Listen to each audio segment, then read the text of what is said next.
Nearly half of the EU's land surface is covered with forests. Wooded areas are Europe's lungs. They purify the air we breathe and protect our biodiversity. MEPs are calling for an EU forest strategy to help reach the Green Deal goal of reducing 60% of CO2 emissions by 2030 compared to 1990 levels.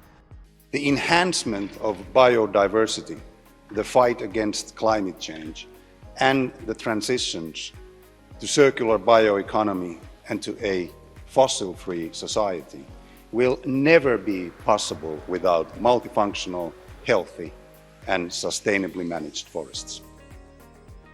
Europe's forests provide homes for animals and insects, making them important for biodiversity.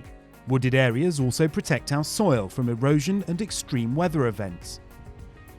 Our forests are vital for the bioeconomy, producing not only wood, but fruit, cork, resin and oils.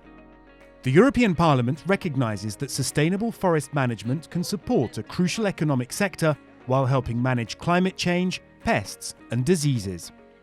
Das sind Bäume, das sind Kiefern, die sind abgestorben. Die Sonne hat hier, sage ich mal, die Bäume zum Absterben gebracht und die Trockenheit. Erst kam ein Pilz rein, Diplodia, und später ein Käfer, Prachtkäfer oder Borkenkäfer. Der hat die Bäume dann als Sekundärschädling zum Absterben gebracht. MEPs highlight that forestry workers would also benefit from a robust forestry strategy. The jobs within the sector are dependent on resilient and well-managed forest ecosystems in the long term.